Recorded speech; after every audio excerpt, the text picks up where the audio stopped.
The Unlikely Innovators with Mike Commito and Steve Gravel. Presented by Cambrian R&D and the Center for Smart Mining. Mike, some might think that Casper is just a friendly ghost. We now know that Casper is an enterprise SaaS software provider of blockchain services to business. What do you think?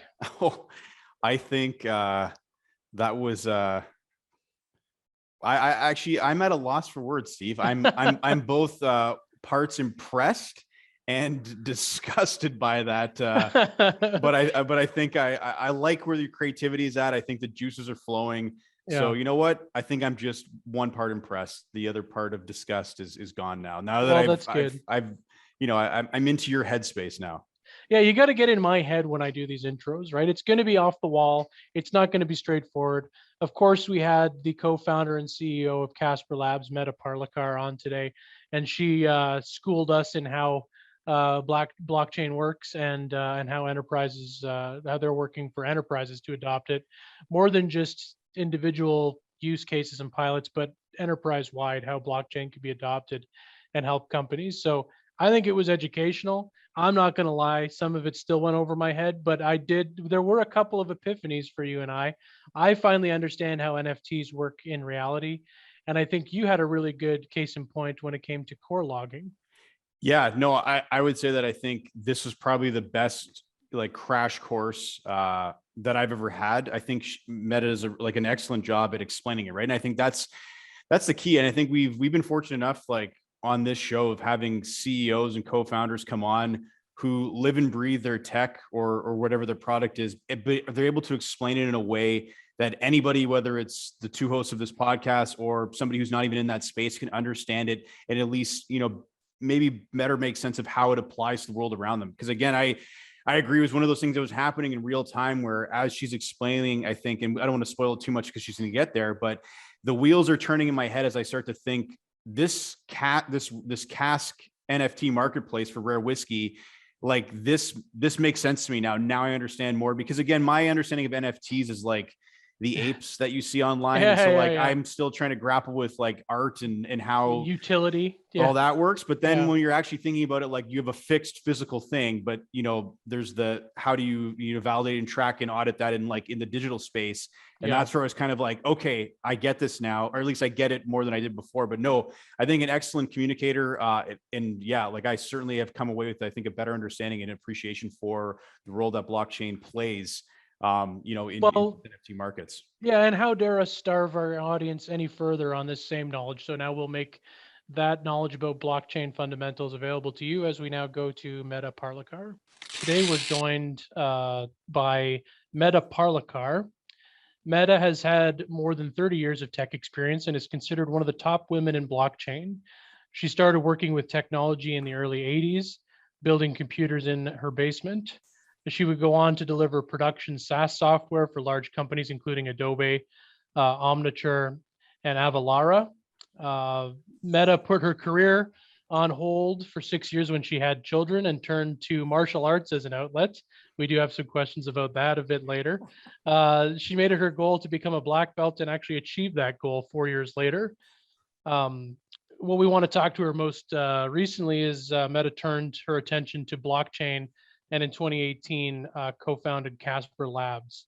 The company is now at the forefront of the blockchain explosion with its open source blockchain and smart contracting platform. Led by Medha, the company is paving the way for an entire new generation of C-suite to change how they do business. And we are super excited to welcome Medha. Thanks for coming on. Thanks so much for having me here. I'm really excited to be on the show.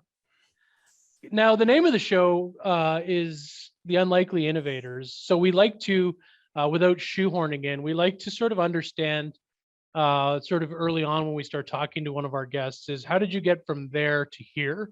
And I noticed by creeping you on LinkedIn that you have formal training in biology. How did that formal training then lead to where you are now in the creation and delivery of software products, and then more recently in blockchain? Well, definitely fall in the category of an unlikely innovator, I would say. I didn't realize that I was one of the quintessential, what you want to call outliers, until very recently, actually pretty late in my life. My exposure to technology, as my profile says, came in the very early 80s, where I was building computers in the basement with my dad and debugging and writing software with my father. I was not yet in high school at the time, and it really wasn't my favorite thing to do in the summer. And based on that, I kind of stepped away, explicitly from going into computer science or becoming a computer engineer. There was a pretty big fight that my parents had about, what my future career would be. It was a typical Indian family. It was either going to be an engineer or be a doctor. And my mom won the fight. And so I went to University of Western Ontario to study pre-med. And that's why I got my degree in biology. However, the entire time through that, I had a PC on my desk, and I was one of the only people in soggy Maitland Hall, that's where I stayed in my first year, that actually had a PC on her desk. I used to use word processing and computing to write all my essays, for any of my general ed classes that I need to write essays for. I did it using that personal computer.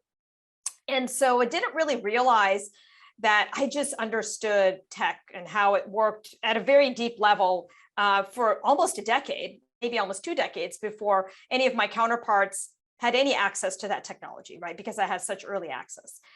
And so after I finished college, I decided I didn't want to pursue medicine because of the lifestyle changes I need to make. And I got a job. I moved to San Diego, got married, got a job. And through that job, actually, it was around the time when the internet was just starting to come about. It was early 90s, 92, 93, 94. And it was the world of dial-up. And I quickly fell into the information technology space because I was the person that really knew how everything worked. And at that point, I went back to school and actually got trained in computer information systems, in software engineering, in computer programming, and then proceeded to work. That's when I made the pivot, proceeded to work as a software engineer for a period of time, and then pivoted again into release engineering, testing, and quality control. And then I spent a bulk of my career in that vertical because I didn't actually love constructing code in its purest form, evidenced by the fact that I did it when I was 12 and didn't love it, right? And so that thread kind of followed through. But I do love, designing products, inspiring teams to ship, solving customer problems and delivering great software. So I stayed there for, over 20 years and eventually grew into a role of, senior leader in engineering.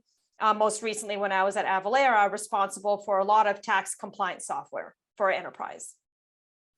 Yeah, I can imagine that we've worked with software testing companies before, and that could be a very unforgiving, repetitive task when you're testing and debugging software, right?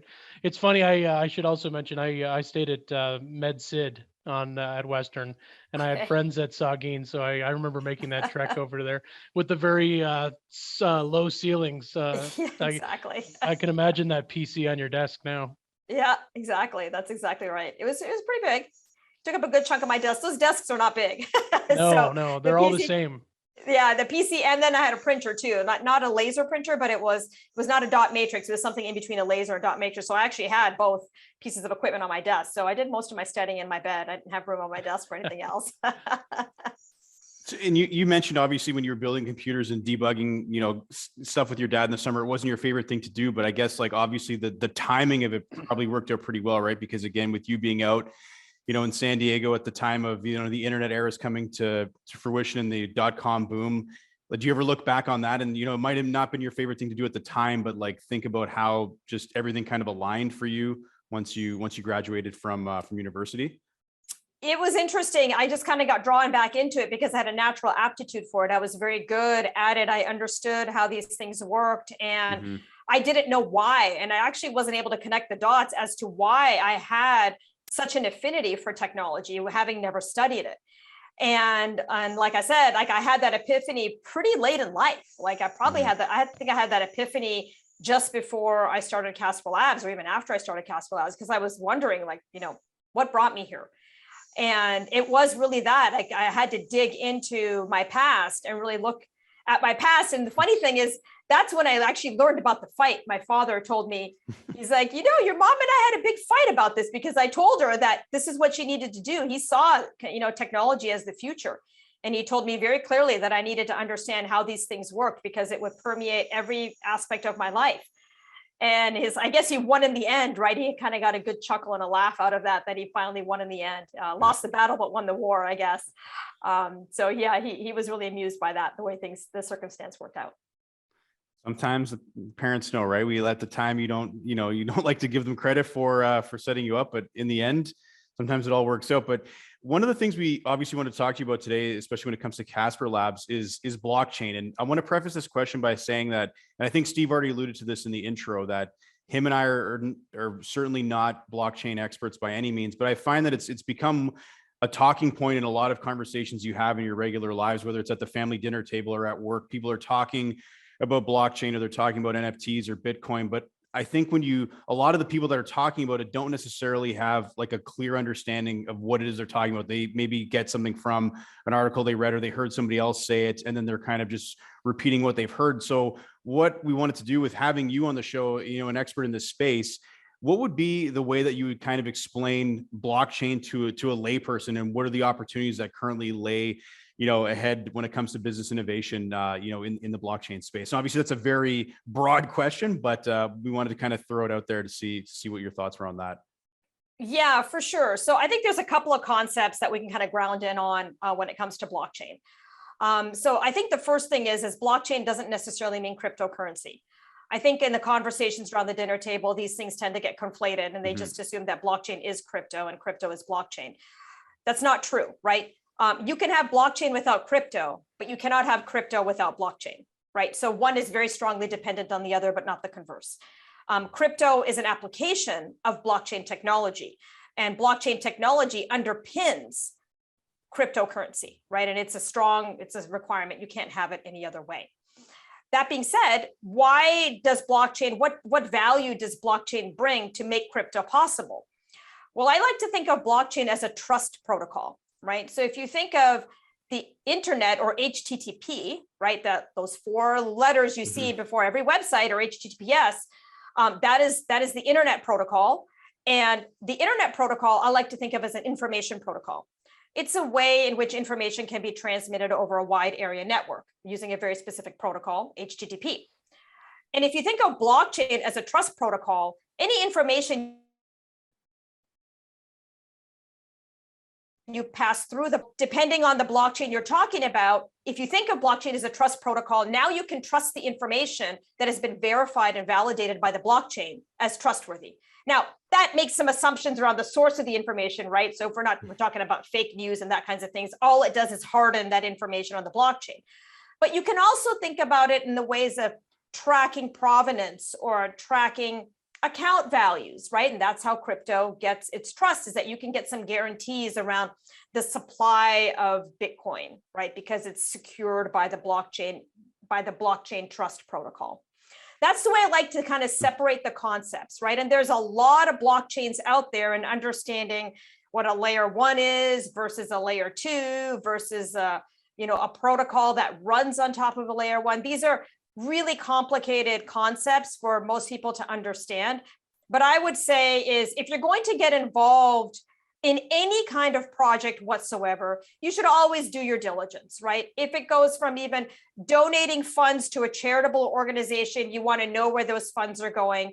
If you're going to purchase a stock, you're going to want to do research on that company, right?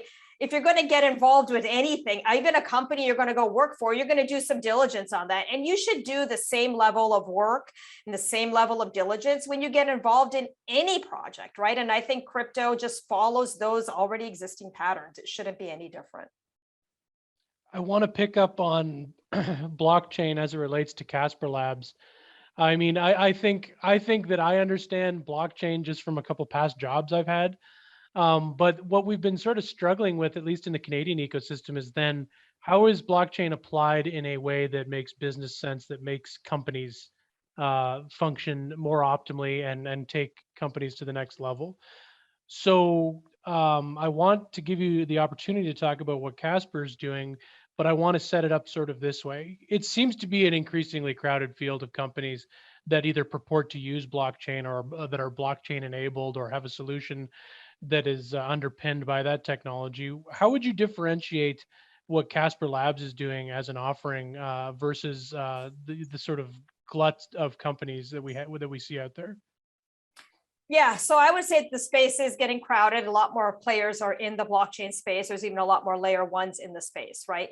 So Casper differentiates itself on two levels, Casper and Casper Labs, right? Number one is the Casper technology. We see blockchain technology as part of a larger application architecture. I see it as an evolution of Web 2. Web 3 literally has Web 2 in its name. It is an evolution of Web 2. And by definition, it is a value add on top of Web 2. And so when I hear a lot of public projects or other blockchain projects talk about blockchain technology being a tear out and replace, that is simply not going to happen, right? We are not going to throw out 20 years of infrastructure, 30, 40 years of infrastructure. If you talk about financial institutions, I'm not going to throw that baby out with the bathwater, right? What we're going to do is we're going to take certain pieces of data that we think need to be secured with a trust protocol like a blockchain or enabled using token incentives or NFTs, and we're going to integrate those into the existing application stack, right? And so the Casper technology is actually purpose-built from the ground up to do this, right? Everything about the architecture of the node, the virtual machine, we're not an EVM chain. Why are we not an EVM chain? Because the EVM forces you to tear out and replace everything. It doesn't integrate into the existing application stack. And the reason for that is because it's an early generation technology, right? It was conceived in 2013, 2014. It's very, very early on in the blockchain space. And as being a first generation technology, it's reasonable that those considerations could not be taken into account, right? And so every time you talk about a novel programming language or a novel virtual machine, you're going to run into these issues, right? And so we take advantage of WebAssembly, which was developed by, W3, IEEE, W3 standard. They invented WebAssembly, and there's broad adoption for WebAssembly. There's lots of existing programming languages that use it, and this makes it a lot less difficult for enterprises to recruit, hire, and train staff and integrate this technology into their existing stacks, right? So this is a big, big thing. You can't toss out what you've built over all those years and just, start all over, right? And the second thing of it is you need a professional services company that's going to help you navigate this really uncertain space. Companies have very unique value propositions. They have unique infrastructure, and there's specific pain points that blockchain can solve. And it's a general purpose computational platform. So it's not like it's limited to one or two things. You can build just about anything using a blockchain. So then the question becomes what goes on the blockchain? What doesn't belong on the blockchain? How much is too much? What kind of deployment? And it's all complicated, right? Very similar to even when you saw cloud computing, right? So I've been through a couple of these, innovation cycles. The internet innovation cycle I was at the forefront of, and even the cloud innovation cycle I was at the forefront of, right? And so in both cases, we see that businesses really struggle with understanding how to use this technology, and they need consulting and guidance, and they need a trusted partner they can work with. And that's where Casper Labs, the company, comes into play, right? We're here to help support them. And as experts in the space, we can couple that with the technology solution that we've built to help them be successful with blockchain technology all around. One of the things you mentioned due diligence earlier, and we did our due diligence on you and trying to, study up on questions that we could ask you. And one of the things I came across that jumped out at me was the work that Casper is doing when it comes to developing an NFT marketplace for rare whiskey.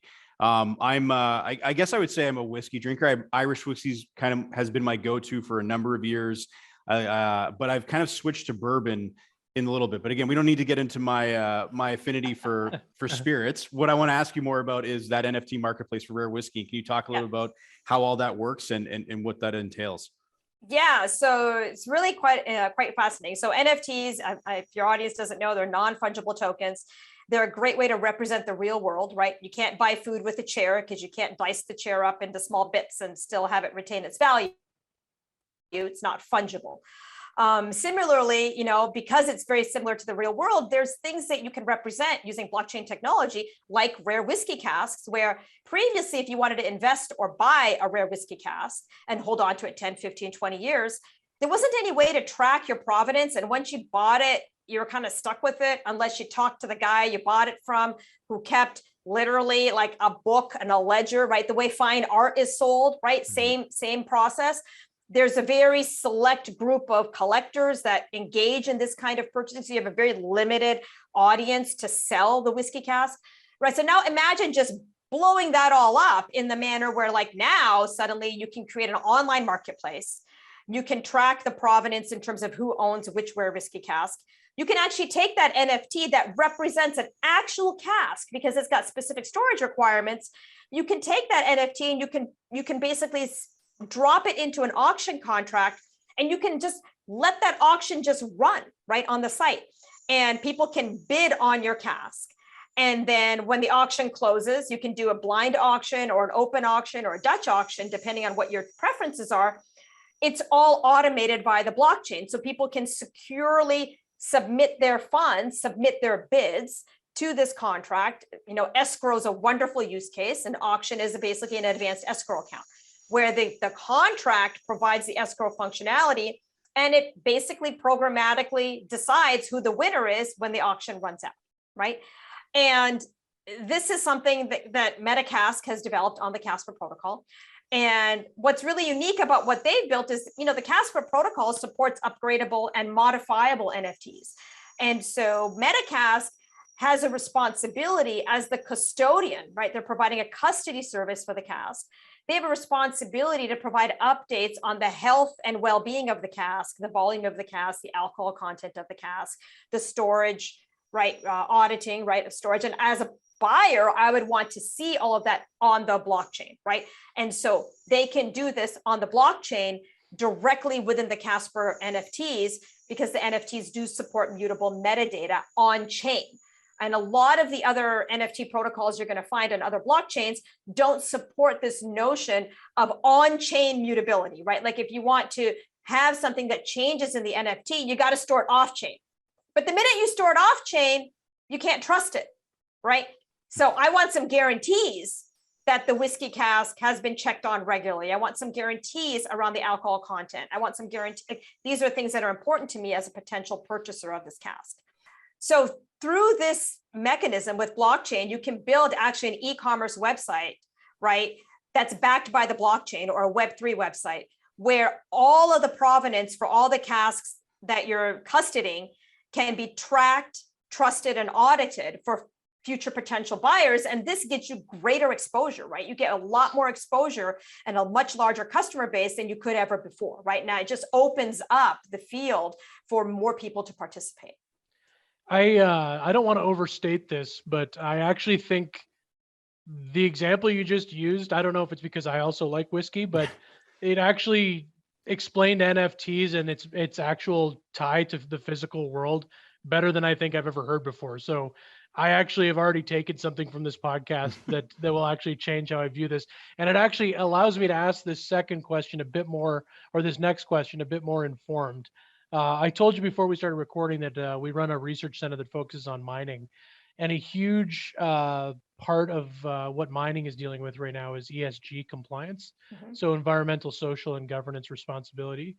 And one of the things that I heard tossed around, and maybe if you have an opinion on this, I'd love to hear it. Otherwise, we can move on. But just how blockchain can be employed when you're talking about commodities trading to understand what the actual ESG compliant rating of a company is, so that you're actually trading in metals that are actually non-conflict and that have good ratings. Do you have any particular views on that and blockchain's applicability in the sort of natural resource mining sector?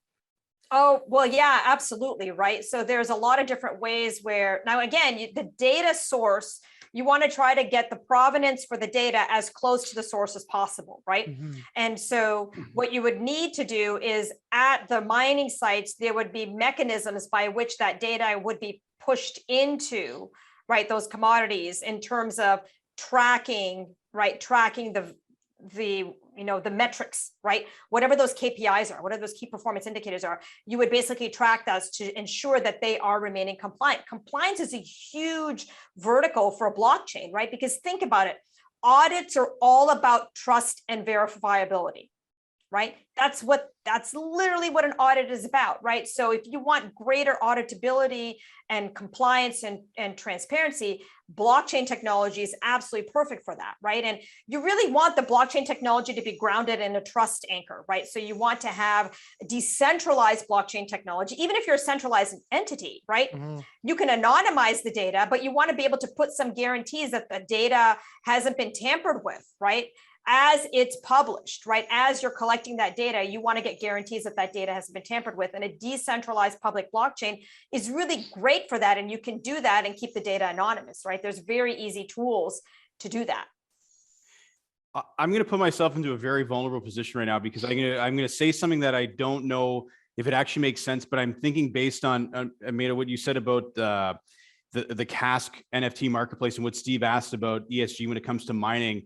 And again, you guys can tell me if I'm out to lunch here, but I was just thinking that I went out to site to visit a mining exploration company that we're working with. And when I went there, I realized they had all of these core samples, like hundreds and hundreds of core samples. And I asked, like, why do you have all of these core samples? And they said, we have to keep them for as long as we're in operation so that they can go back and audit to make sure that what we're saying we're pulling out of the ground is actually represented in these core samples for the stakeholders and for other companies that we're working with. And now I just think of like NFTs and the applicability of that rather than, you're obviously going to have to keep those core samples like physically, but would NFTs not be a better way of actually going back and verifying that the company has the minerals and the assets they said they did when they started pulling the cores out of the ground in the 90s up until whenever they're existing? Does that make sense, or am I missing? Okay. No, it totally makes sense. You would basically catalog them, right? So it would be an online catalog that is immutable, which is exactly what they need, right? So it's persistent, immutable, and online, and they would still need to store the samples, right? If anybody wanted to actually check the physical samples to do the audit, but they could then, yes, absolutely create an online catalog right now that is immutable and replicated and on the blockchain forever. That's right. That's a great idea, actually, Mike, because that ties directly, like the performance of the core samples that they continually get ties directly into share price. And you want to be able to make sure that, not that any company would ever, well, I'll stop short of saying that no company would ever juice their share price on misreported core samples, but you'd actually tie it back to something that is referenceable, like in the blockchain. I think that's a cool idea. Maybe we should introduce Casper Labs to some of these exploration companies. I'm just saying, I mean, this is the first time I've ever had an epiphany on a podcast. So again, this is already going to be a great episode, but yeah, no, so that's great to know. Again, you always want to express the ideas that come in your head, but on a podcast platform, sometimes if it doesn't make sense, then now it's out in the universe, right? Luckily the show's not live. So if it didn't make sense, we would edit it out. But on a different note, just to switch gears a bit, and Steve mentioned this in his bio that he provided for you, or that he set up for you, is that you have a black belt in karate. And so I've got a couple questions on this, but the first one that I'll start with is, can you talk about the process of getting your black belt? And I guess maybe to start off, like, what made you want to get into martial arts? And can you talk about all the work that went into actually attaining, your black belt when you did? Yeah. So, this funny thing is, like, I don't talk too much about my martial arts training, but it's kind of seemed to have leaked out that I have this. And so it's becoming more widely known. I don't like to actually boast about it. It's something that I did very much for myself. I went through a rather difficult time when my daughter became sick. So during the 6 years that I was not working, one of the reasons I wasn't working is because my daughter fell very ill. And through that process, there was a 3-year recuperative cycle that I went through with her to, help start her rehabilitation process. And it took a lot out because I had a young child as well at the time. So I have 3 children. My eldest was, she's fine. She had no issues. She was a support structure for me, even though she was only, 6 or 7 at the time. But then I had an infant and I had my middle daughter that was very ill. And when I came out on the other end of the initial spike in her rehabilitation, I realized that there was very little left of myself. I really had kind of put, when you're a caregiver, you kind of put yourself to the side. So I wound up in the same place. And at the time I was about 37 years of age. I saw 40 around the horizon. And I really had to take a hard look at what I had achieved in my life at that point. And, what did I want to do? And my eldest daughter was actually, at a dojo. I always wanted my kids to be really strong from their core. And I decided that I would step on the mat and get my black belt by the time, before my 40th birthday. And I didn't quite meet that goal. I was 40 when I got it. It took me about 3.5 years, just under 4 years to get my black belt. And really it was, I kind of left. I had a lot going on in my life. And I like to tell people all the time is I just left it on the mat. Mm-hmm. And a lot of times when you go into martial arts with the kind of vigor and rigor that I did, I tend to have this personality that I just kind of go hard or go home, very competitive in my nature. I was the same. I was very much the same way, is that, I was training 5 days a week, probably about 7 to 8 hours a week, very, very intense training. And I continued that, that momentum for about 4 years. And the process is actually, it was very structured, right? So I practice Okinawan Goju-ryu. There are some very large IOGKF dojos in Canada. Actually, the head of our organization is actually based in Toronto, and so I was very lucky to have an amazing dojo in San Diego and a phenomenal support staff support around me to allow me to do that. But it was a very structured process, and I just worked really, really hard. I believe that's the way you achieve anything, is through grit and tenacity, and you don't give up. Mm-hmm. Yeah, and you wouldn't believe we deal with a lot of fantastic guests on the podcast, and there's always this sort of, and thank you so much for sharing that. I know that you said you didn't share that widely, and thank you for trusting us with that story. There's either it's usually music or dance or some kind of outlet to these high performing individuals. Is that what karate was for you as well? Your personal and professional life might seem like crazy nuts, and then there's always these sort of outlets. Is that kind of what it was for you? Yeah, it definitely was a very grounding thing for me. And I have multiple things that I engage in besides martial arts. It was very hard during COVID because the dojo shut down, and now I'm kind of on my own journey. I was able to go through a few black belt tests, and my next black belt test has been put on hold indefinitely as I build Casper Labs, but it definitely taught me a lot about myself. It taught me, really to kind of dig into my own tenacity, and taught me about kind of owning my journey and really, finding my own power, right? And I think that has been really, really instrumental in my journey. For me, martial arts, karate really helped me. That's what it helped me do, is help me find my power. That's fantastic. We're coming to the end of our time together, and thank you so much for agreeing to do this and being so gracious and informative with and patient with Mike and I, and how we stick handle getting through blockchain. But I wanted to just give you the opportunity now that we're sort of coming to the end. Where is blockchain going? I guess generally, and where is it going for Casper Labs? I mean, to the extent you can share, what's the next big thing for you guys? Right. I mean, we are fully focused on getting enterprises to adopt our technology, right? So we believe it's a race for adoption. We believe that we've built a fantastic technology platform. We want to couple that with fantastic, great support and services and professional services so that businesses can actually go live.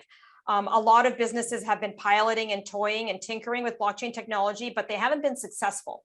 Mm-hmm. And there's a lot of reasons for that, but we believe one of the big reasons besides the technology is having a professional services company that is going to be there with a phone number that you can call and a person you can reach out to when you need help.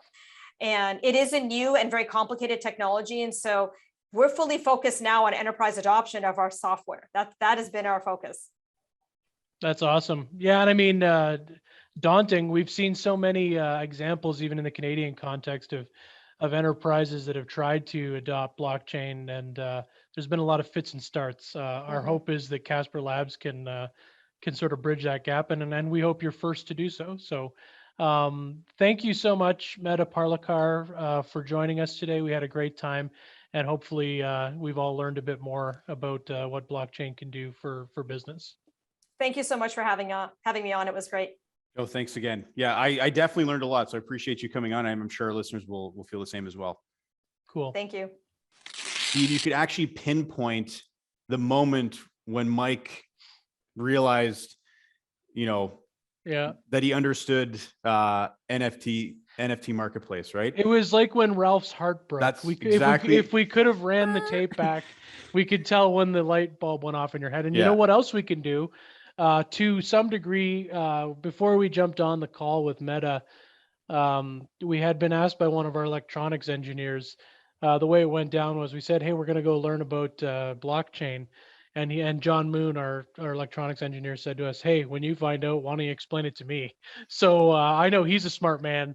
So the fact that he didn't understand it gives me some solace. No, and I think hopefully he'll listen to this episode. If not, I'm happy to impart our newfound, I think, knowledge and appreciation with him that we got from Meta today, because it was one of those things though, where again, I kind of mentioned it in the podcast, but like you're thinking in your mind of like, man, like this is all coming together now for me. But then you're like, have that split second thing before you open your mouth and you're like, but if this isn't what I think it is, I'm going to look like a big idiot right now in front of our very esteemed guest who is in this space, right? Is an expert in this space. Yeah. But I was very, very happy that after I kind of went through the my spiel, you were nodding and she's like, no, that's not a bad idea. Yeah, it's like we're kind of good at our jobs, Mike. It's again, I always go back to it. Again, really happy to have Meta on.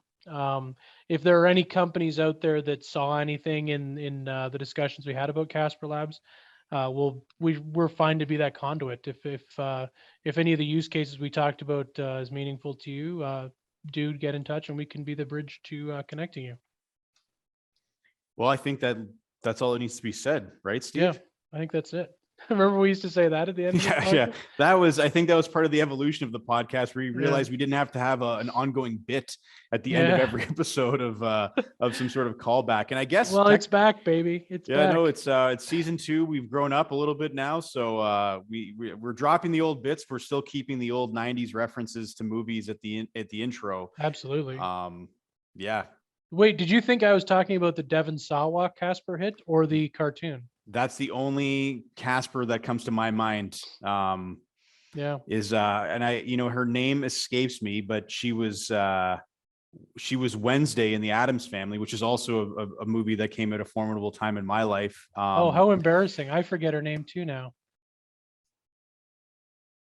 We'll leave the audience hanging. Yeah, this is great entertainment, right? It's like let's watch these two guys try to figure out what her name was again. I keep wanting to say Reese Witherspoon, but that's incorrect. Oh no, not at all. Okay. This is gonna haunt us, actually. Yeah, someone please reach out on Twitter and shame us when we'll remember as soon as we're off here. You're not Googling it, are you? I have to, because I can't let us go, because it's gonna be a name where you're like, of course that's who it is. Because don't tell me? Give me a hint. What's the first letter of the first name? Just 1 sec, because now my Google searches are coming up to Casper Labs, which is just, I guess it's that's good because that shows how much research I've been doing. But okay, so this is this. Give me the first letter. C.